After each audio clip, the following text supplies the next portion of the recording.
Hello. If you want to support us here at The Contemporary Gentleman, you can buy into our Spy series, links below. And depending on when this was recorded, we may or may not have an Instagram and or Patreon. If we do, links are below. Cheers.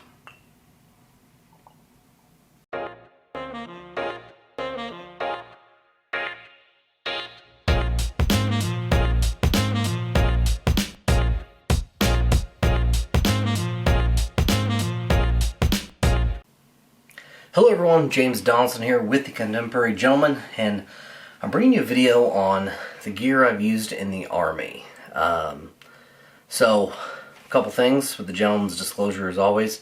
This kind of came about because I was talking to some NCOs and I'm getting pretty seasoned, might be getting out sooner than later, and so apart from my knowledge of my actual job, it was discussed that maybe I talk to some of our lower enlisted, junior enlisted on the various equipment I use. Now some of it, they don't really want people buying and using to some degree or another, just because they'd rather them use the issued TA-50.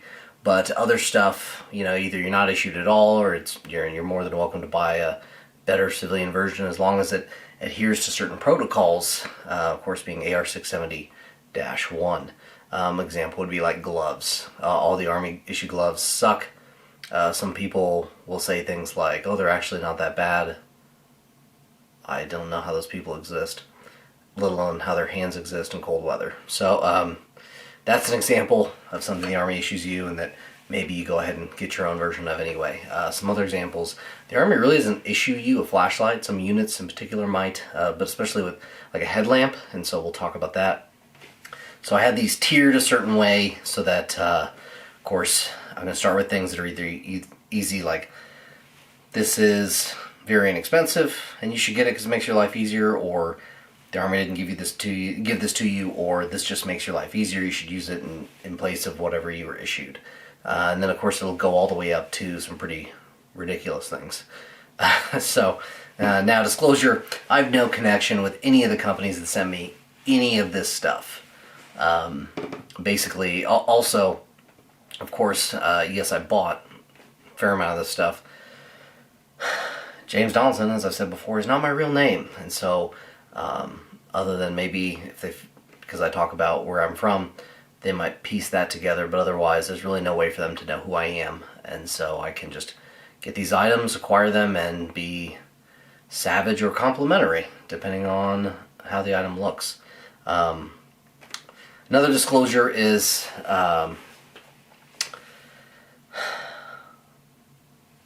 so some units, I'm sure there's units out there that won't let you have anything personally owned, even a flashlight, because fuck you, private.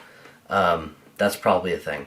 And there's other units that don't care either because they don't have enough gear to give to everybody, which is probably a reserve unit, or whatever. Now, there's probably more reserve units than active duty that allow you to use your personal gear. I don't know. Either way, it comes down to your unit. So before you watch this video and then go buy all this shit, find out if you can actually get away with it. Also, kind of be smart about it. Maybe do it over time or just do certain items. It's probably easier to get away with your own rucksack than your own helmet or ACH, ECH, whatever. So those are some other things to consider, think about. So just understand that maybe you're buying this because you want to train at home and your gear is kept in the locker at the unit, or you want nice stuff to continue training with after you're out of the military. And of course, at the end of the day, maybe you're in a unit where you can't get away with it. Now, a rule that I brought up in our unit, and then we got a new first sergeant, and he kind of always went by this rule, is if it has an NSN, it's okay to use personal gear.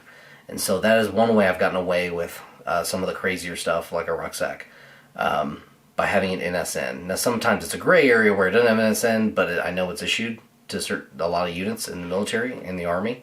So again, I also, as you can probably tell by watching this channel, I'm a bit of a wordsmith, and I can be kind of persuasive. So I can probably get away with a little bit more things than some other people can. So now that I've gone to that whole thing, let's move on to the gear. Now, there is gear I'm not going to mention, and it's for various reasons.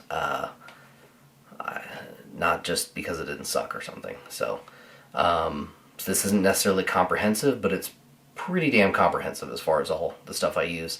And then finally, some of the issued stuff is good. Like I don't have a reason to buy rain gear and not use my issued rain gear. That's kind of like the last thing, as you'll see, that I haven't acquired.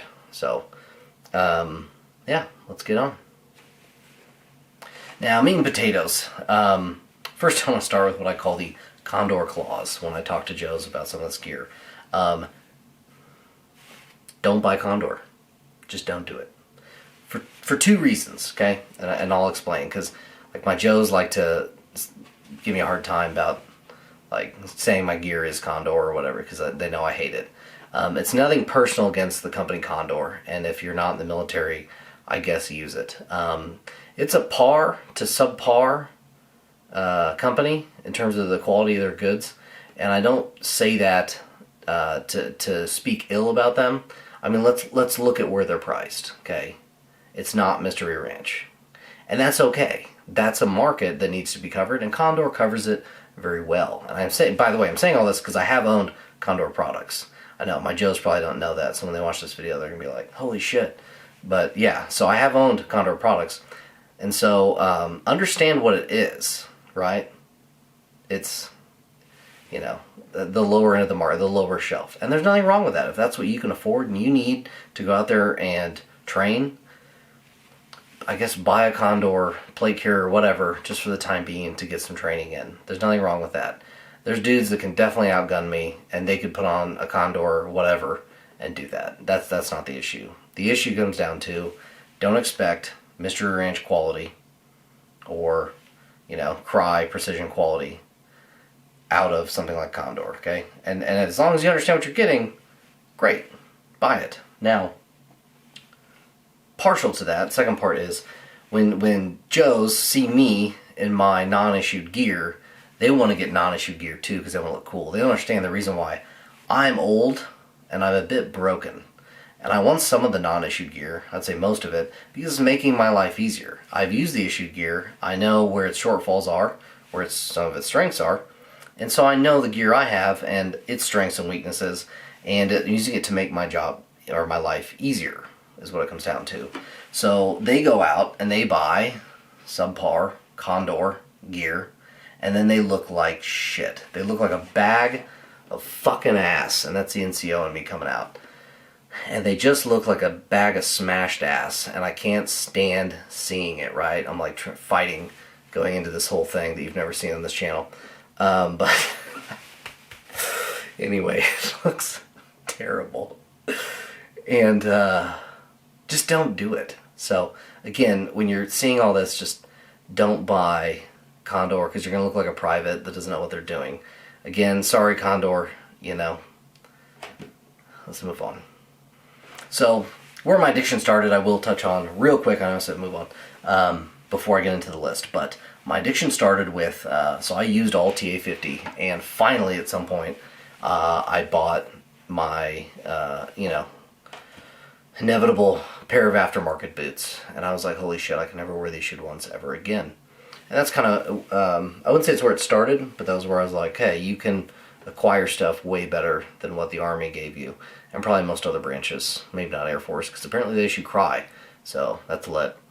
But, moving on from there, I was doing some training, and of course it's blank fire, right? Not a real firefight, but it was a firefight, and I had acquired some PMags previously, and granted the new pouches that they issue have some stretch to them, especially because they issue PMags now, but at the time, these double pouches, they were in the UCP pattern, and they did not stretch, and so jamming two PMag magazines into a mag pouch designed for two GI metal mags was a challenge. And what I didn't realize was when I went to get a mag out, the other one came flying out with it, and it was added chaos to an already chaotic situation. Because even though it's training, you still have an ego and you don't want to die.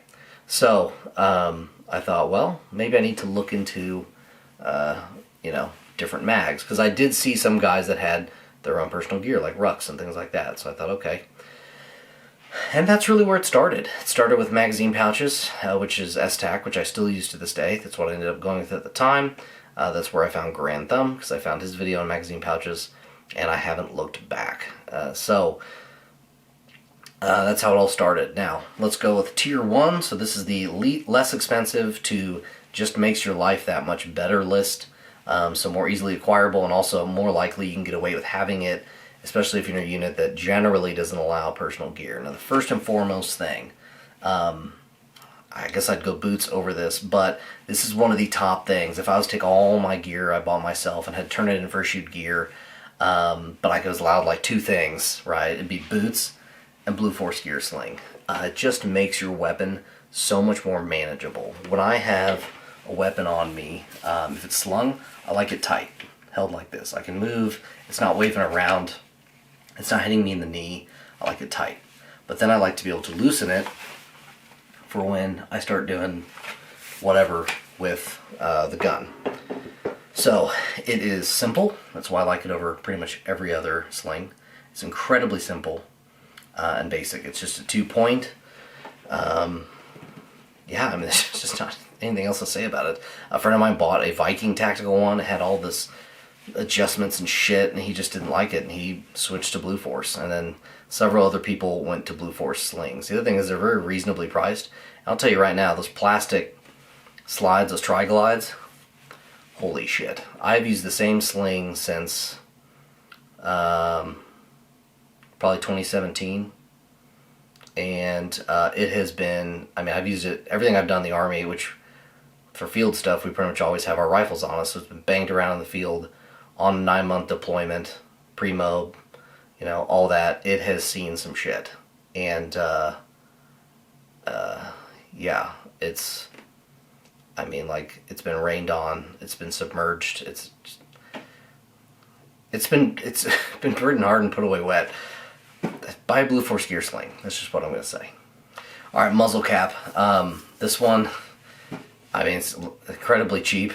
I mean, you can't just buy one pretty much. They're so cheap. You got to buy like a box of 40 or whatever. It's just fantastic. It keeps your muzzle from getting shit in it, because most of the time, let's face it, you're not even firing blanks, because the Army can't afford blanks for whatever reason. So, yeah, it just protects you into your muzzle. And it's just that. It stays on. So I had mine on. There were times on deployment I forgot to take it off for mission. And it just goes on there with a little bit of tension, right? So if I had to fire, like, it would just come off and be ruined, but whatever. Worth it. But yeah, it would, I mean, so it got drug around outside. I didn't just drag my weapon, you know what I'm trying to say. I didn't just drag my muzzle on the ground. But, it gets hit on shit, right? So it stayed on. I've had the same one for several years now. And, for such a cheap piece of equipment, it does a lot to make your life easier, especially when you go to clean your weapon and do all that. So, muzzle cap, Princeton Tech Quad Tactical headlamp. Just overall, this is an excellent headlamp. It's Princeton Tech, but also my favorite feature is that you slide the lens so you can feel by sliding it. I don't know why I didn't get it to show it to you, but you'll see pictures. You slide the lens and you can feel if it's closed or not. So you know if when you turn on the light, it's going to be red or whatever color or white. And it's just as simple as that. It's a Princeton Tech, so the quality is going to be outstanding. And it's as bright as anyone needs a light like that to be. Yeah, it's pretty much the go-to. I recommend. It's worth every penny. Probably they could get, don't tell them, but they could probably get away with charging more, and it would still be worth it. So get one of those. Streamlight ProTac 1L-1AA Alpha. So it's just an excellent light. I like this one specifically because you can run off of 1, 2, 3 batteries or AA batteries. And so with the Army, they issue you both sometimes. Sometimes randomly they have one, not the other. So you just have a lot of versatility as far as powering the light itself. That makes life very easy, and not much else to say. It's a Streamlight light, so it's excellent quality. I'm a big fan of Streamlight handheld lights, weapon lights, depends. But which I guess we'll get into later. But yeah, for as far as just a handheld light to have on you, but they cost, I want to say, around $40 or so. Buy a couple of them. Bore snake, obviously, it makes cleaning a barrel incredibly easy. You don't have to use that stupid M16 piece that you thread together and jam through. There's times you may or may not need that, but I would say in what's almost a 12-year career at this point, I've never needed one. So I'm sure there's a time that you might, but I haven't experienced it. Otis Star Chamber Cleaner, this thing, another thing worth its weight in gold, thankfully, and for the sake of price, it doesn't weigh very much, but I've always hated cleaning star chambers. I guess who doesn't? And they're an enormous bitch, and this makes it a lot easier to do. So, pretty self-explanatory, but do get it. Easy to use, lightweight, throw it in your bag. I've got two, one I keep at the house for my personal ARs, and of course I've got one along with an extra bore snake that I keep in my army gear. And of course the BCG cleaner, I forgot to, I have it like an underline because I'm supposed to put in the brand name, and I forgot to look. I don't care. I'll add it in the video here-ish, it'll say. So there's the brand name. Anyway, it's got a lot of good little features on it for cleaning a bolt carrier, and all that. Not much else to say other than just makes your life easier, and no one's going to be mad for you having it. Unless it was made by Condor, and then I'd be pissed. So on name tapes and rank, right? This is like not really an aftermarket item, but it's a thing you can do. For me personally, and this is just like the boots, I knew once I did it, I wouldn't go back, and I haven't. It's just so nice to have those things on there. They're never like falling off. There's always like, you know, that private or specialist arrive where their name's like crooked because the Velcro's fucked up. Just, it's nice. Get your shit sewn on. Be that guy. Alright, so weapon light. I've used a Streamlight HLX, but I recommend a Surefire. Dual fuel, probably the turbo. I'll video on the turbo later, but here's why. So the Streamlight as a light is great. It's the switch system that I have a problem with. Basically, it sucks. When it gets hot, it doesn't work. And I know that from having it on my Mark 18. The benefit was having the HLX. I was able to run the Surefire dual pressure pad because I get issued a PEC 15. So Surefire pad, of course I can actuate the PEC and the light. Now here's the thing. For the HLX, being a Streamlight, not a Surefire, I have to get an adapter. The adapter is about $100. See, the price of the HLX plus the adapter, just buy the fucking Surefire. Like seriously. You know, you have one less point of failure. Keep in mind, I've had no failures. But overall, as a functioning item, just buy the Surefire. I know it's $100 more. When you do the math, yeah, it's still a little bit more, but it's worth that amount of money. So, you know, if you're not going to use the dual pressure pad, so you're not going to need the adapter or whatever, well, you should still get the adapter because you should use whatever other Surefire actuation system. Because the Streamlight one is just trash. I like their handheld lights.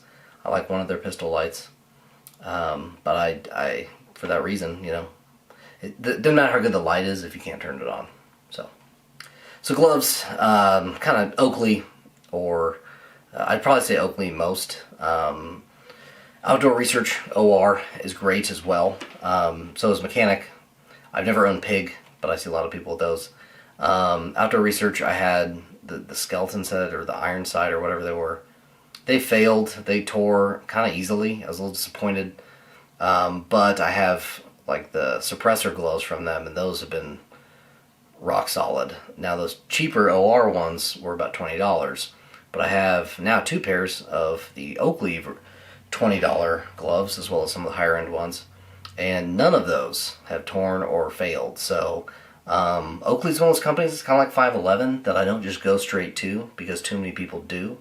I'd kind of like, I don't want to look like a contractor or some dude that just likes Oakley because it's cool or whatever. So when I buy something like an Oakley product, it's because that particular product is extremely good. And that's what I would say about, I can't say about all their gloves because I haven't used all their gloves, but I've used probably 2, 3, maybe even 4 different pairs. They've all been fantastic, to include the cheap ones. So I would assume that all of their gloves are probably good. Again, that said, Mechanics is great too. I don't put them in the private category with Condor because I think Mechanics gloves are really well made. Plus, the variety of options and how heavy duty you can get them really allows you to pick them based on either your MOS or have a couple different pairs depending on what your job is requiring you to do at that time. So watch, I've used Sewn toes for most of my career, 2 different ones. And then, of course, Casio G-Shock I've never used, but I'm never going to speak ill about it. From everyone I've seen that use them, been great.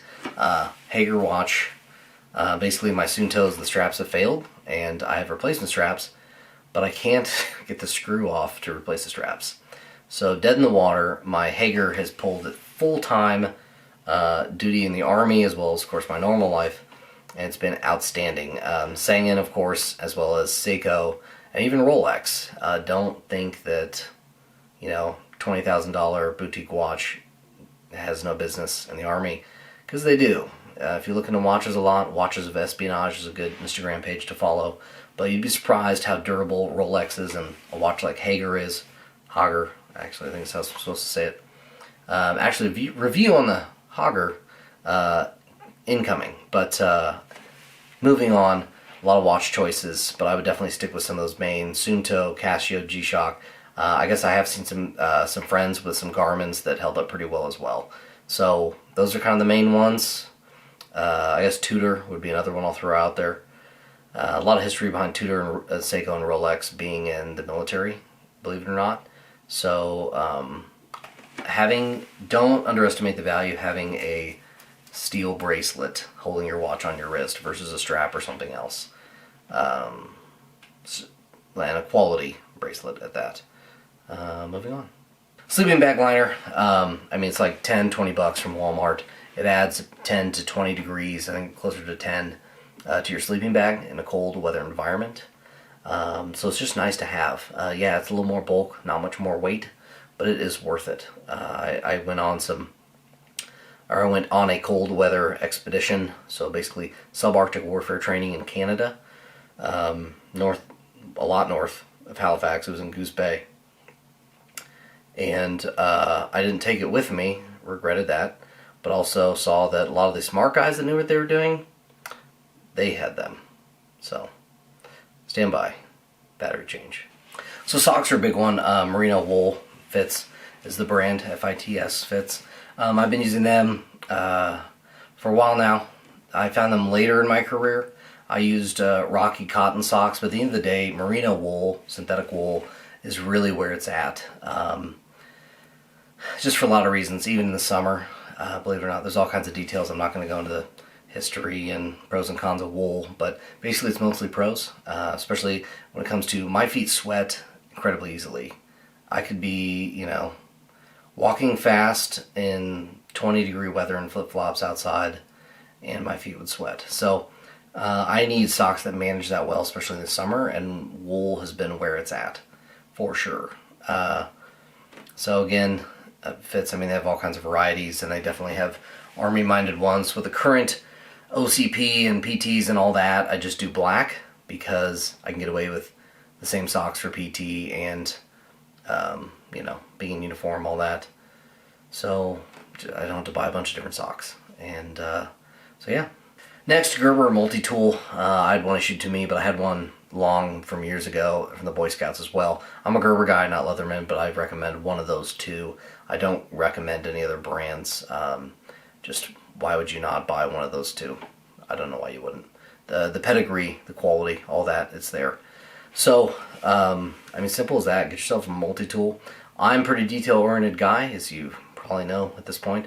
So I actually look over the sites and look at what each item is on it and figure out, like, okay, that's actually realistic to use, that's not. So I do have an EOD Gerber that I was issued. I'm just going to tell you right now, don't get one just because it's cool. A EOD Gerber or Demolition Gerber doesn't do, it's not worth a damn for anything but demo. So just get a normal ass Gerber and you'll be alright. And then if you happen to want to buy or happen across an EOD one as well, great. But yeah, mine gets used for only demo because it's, like I said, not worth a shit for anything else. Compass, it's a good idea to have your own compass. Don't buy a cheap one. Get a Kamanga compass, just like what you're issued.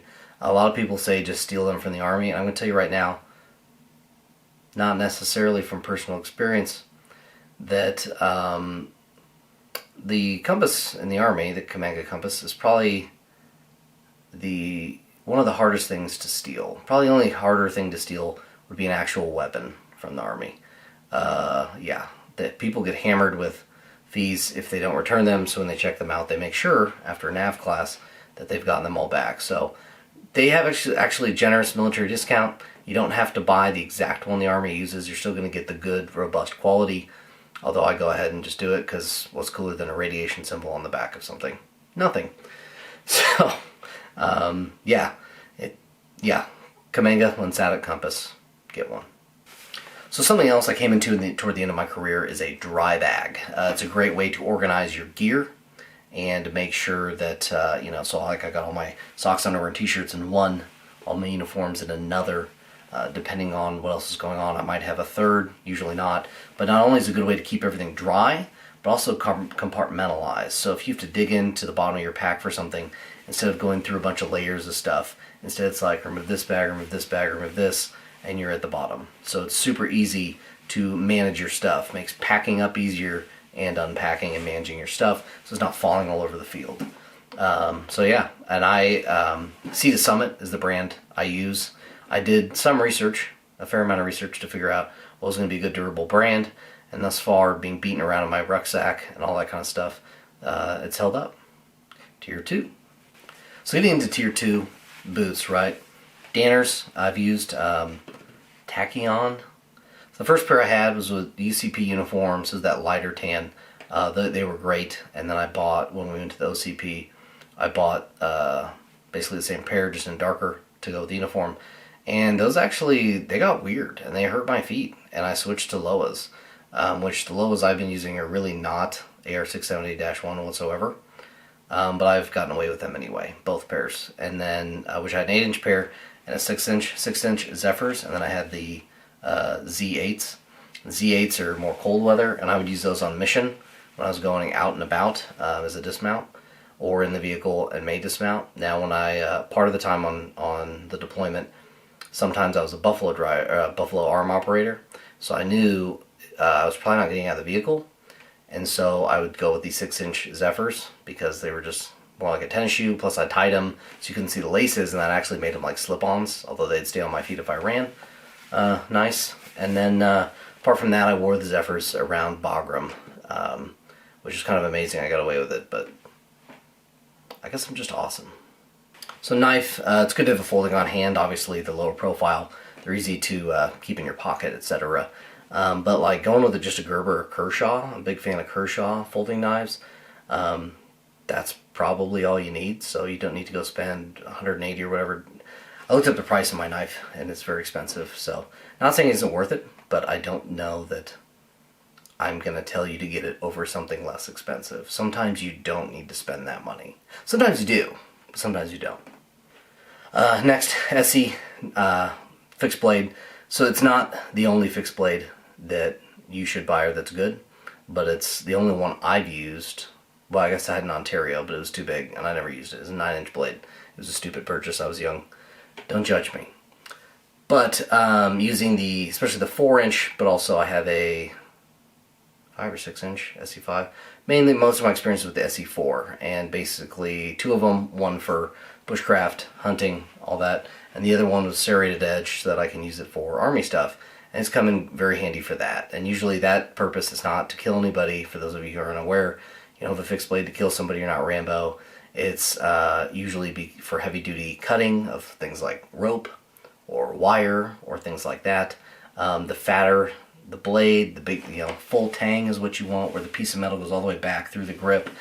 If you need to wedge it into something and pry, even if you risk fucking up your blade, you have something with leverage that is going to be abusable. And of course you can sharpen it back, get it repaired, whatever. But also they have a very nice military discount. And I will say about military discounts, don't just buy something because you can get it cheap, especially with a military discount. First, pick something that's good quality, and if they have a good military discount, then by all means, take advantage of it. But don't just go, oh, these guys do military discount, I should buy that. Not necessarily. So STAC QE mag patches, I talked about those earlier. That's one of those things, kind of like a blue Force gear sling. Other people started buying them when they saw mine, and they saw how effective they were. They were like, oh, I'm going to get some, and they did. And so I probably should have gotten some kind of commission from S-Tac, but you know what, at the end of the day, it's okay. I'm just happy people have good gear, and that S-Tac is making quality product. I've had the same triple mag pouch for several years, probably since 2017, 2018, and not a thread or stitch is out of place on those things. And again, they've been through all the abuse that a lot of my other gear has been, especially in the last few years. Yeah, they're a good deal. So you should buy some, for sure. Buttstock. So I like that Buttstock. I like the cheek weld better. Also, I'm able to use the QD on my Blue Force gear sling. Not that that's a requirement. But yeah, just cheek weld is probably the biggest reason that I like it on there. I think it looks better, but that's not why I bought it or have it on the rifle. But it is an added bonus. It's a charging handle. I hate the standard charging handle, and our unit got new FN M4s instead of the Colt, and they have the same stupid charging handle from like the inception of the AR-15, AR-10. Why? Why has nobody? Why? So yeah, I throw a goddamn Radiant in there and rock that thing because it just makes life easier. And when you're old and it's cold and you're prone to your skin cracking because you're old, it's just nice. Cryo Precision pouches, they're my favorite pouches when you're not doing S-Tac mag pouches. The versatility is awesome, especially for being in the reserve, doing different exercises. Sometimes I go somewhere and I'm going to end up with a radio. Well, I have a 152 radio pouch from Cryo. But if I don't have a radio, it also holds a huge monster with a twist-off cap, and any other number of things, flashbangs, smoke grenades, whatever. And then, of course, there's different sizes, hold different things. You can put magazines in them, so that's kind of what I do for extras. Also, you know, on their site, they're really good at telling you what all those things can fit. The grenade pouch, it fits a spare 152 battery, so that was a nice thing to have on me on mission. It was always easy to get to. I didn't have to, like, have a friend get something out of a pocket or something like that of a pack. I always had one of those spare. So yeah, big fan of their pouches.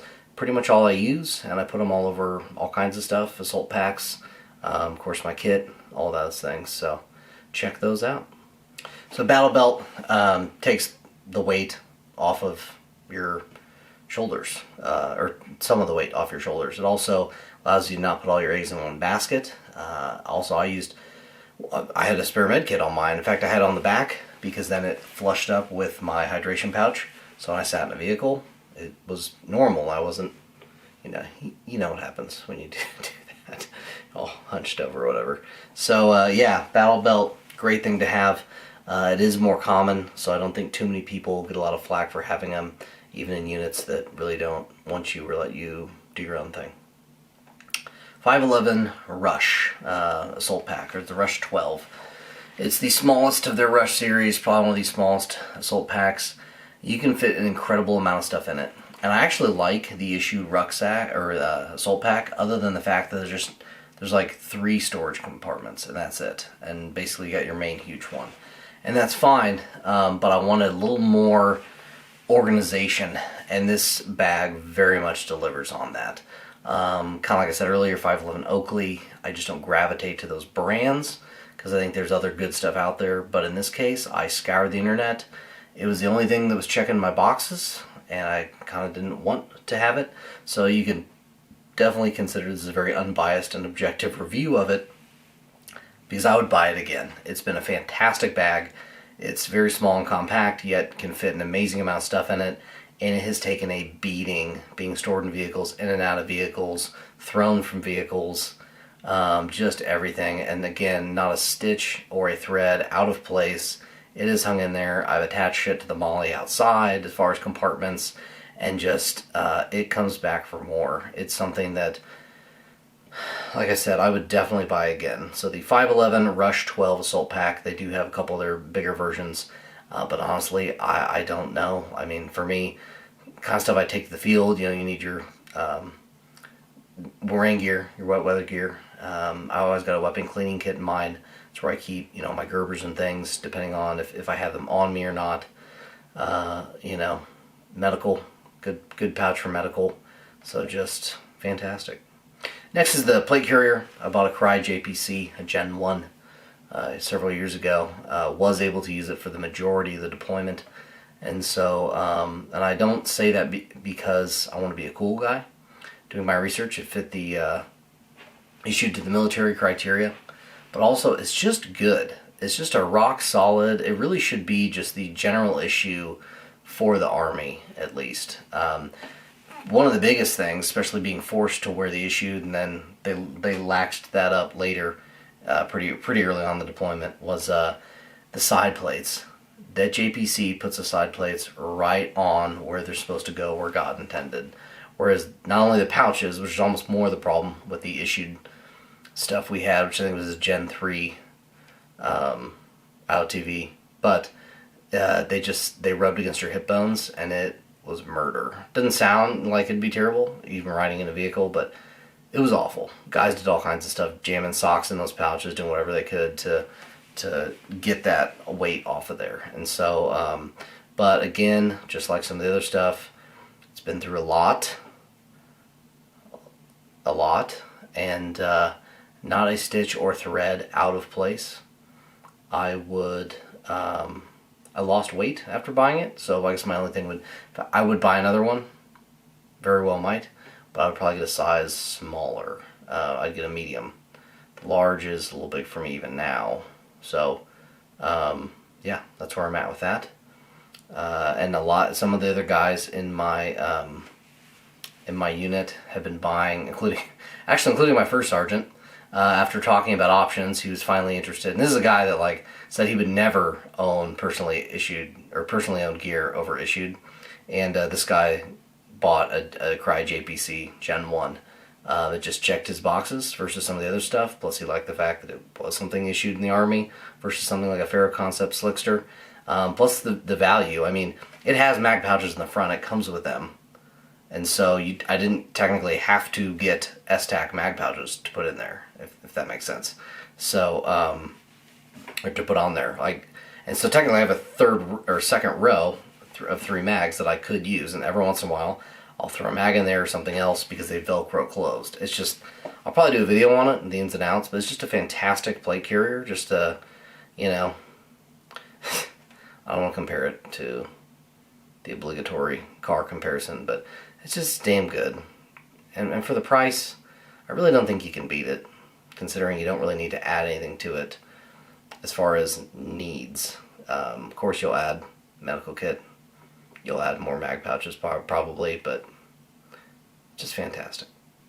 So Mayflower Gen 4 chest rig. I actually had a Cry skeletal chest rig with stuff added to it for years, and I just didn't like all that extra push out with the molly, and I ran my Cry JPC so much for training and, of course, deployment. I didn't wear a chest rig once on deployment, or flick, yeah, if you will. But yeah, so I just didn't use it, and then it kind of got to the point where I thought I could start using it more, and I just didn't like it. And so a lot of research, a lot of times gone by. Of course, I bought something that's old, tried and true, probably overused and over-referenced, but at the end of the day, it is doing exactly what it's supposed to do, and I appreciate it for it. Basically, the Mayflower Gen 4 chest rig, everything's sewn on together.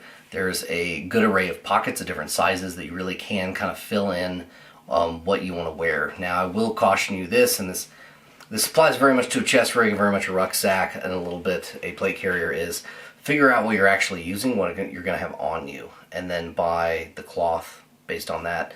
Now, caveat to that, especially in my experience in the reserve, you don't often know, am I going to get issued this?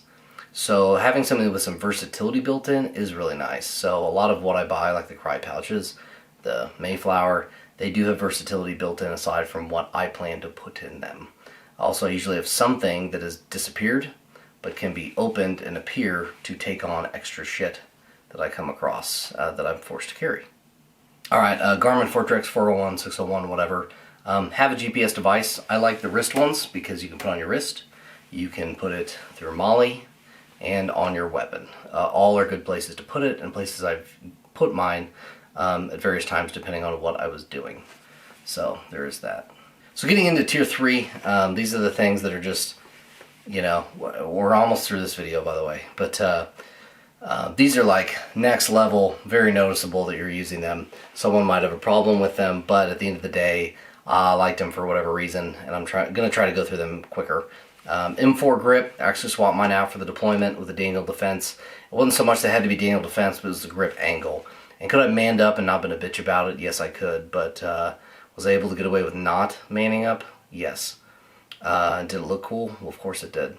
But large piece of it is it fit the way I wanted to have my wrist. But also, I practice a lot civilian side. I shoot, of course, way more civilian side than I do on the military side.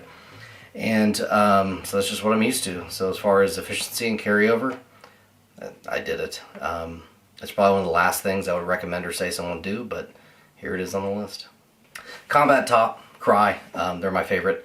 I bought a Gen 3 combat top and field pants, and then they had for sale, I caught and snagged some Gen 2 combat tops, which I actually like a little better, probably because I lost weight, and so when I bought them they fit better. But either way, I like getting a combat top. Don't buy a Condor one, god damn it. If you don't want to buy Cry, 511, and also there's some other brand. I'll link them below in this part, but friends of mine bought some of their stuff and they're liking them, so I'll go ahead and throw that out as an alternative because I know, again, Cry is expensive. So field combat pants, yeah, I don't like the issued ones very much, but is what it is. I like the Cry, so. But there are some other brands that you can look into. Definitely do your research, especially because most of my research has me owning the expensive version. You might not want that. My friends don't. So helmet, with that Peltor's helmet light red, so that's Princeton Tech, of course. But the helmet, I have a video on helmets in general. The issue isn't bad. I really don't mind it too much, but it is nice to have comms because I do lots of ranges with guns. Being able to pop on and off ear protection, also being able to plug that into a radio. It's really nice. And so obviously that's a capability that the general issued ECH does not have.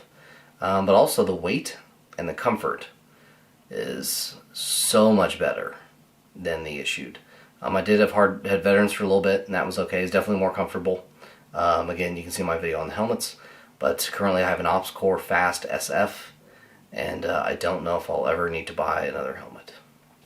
So Ruck, Mystery Ranch, it's the Blackjack 80. I don't like the sleeping bag compartment on the bottom, because if you take your sleeping bag out, then your bag just falls over in the wrong direction all the time.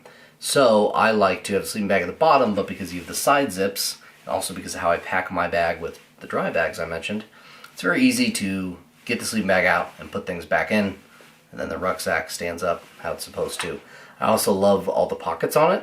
It makes the organization very easy, basically all the features. And of course, not the least of which is the fact that it is comfortable as fuck to wear on a 12-mile ruck. So, and I would even say that in general, the issued pack isn't that bad, especially if you bend the frame like a lot of people do. But, holy shit. Now granted, this bag has gone up since I bought it. It was expensive when I bought it. Now it's around the $1,000 mark. I mean, if you have 8 years ahead of you and you can get away with this bag, I'd say it's worth $1,000. If you have a year left and you don't think you'll ever use it, don't buy it. I was able to get mine earlier on and get away with using it, and it's been fantastic to have. And so, I mean, I think it's worth $1,000, but I understand that that's a steep price, especially, you know, when you're putting it on a list with all this other stuff or comparing it to the price of some of this other stuff. Yeah, buy boots before you buy this ruck, for sure. There's a reason it's at the end of tier 3 on here. Excellent deal, but, you know, buy boots first. And the Blue Force gear sling. And the Princeton Tech headlamp light. Alright, so tier 4, just 2 items. It's going to be fast. Night vision. Yeah, white phosphor is nice. I'd love to have dual tube at some point. Some friends of mine run those.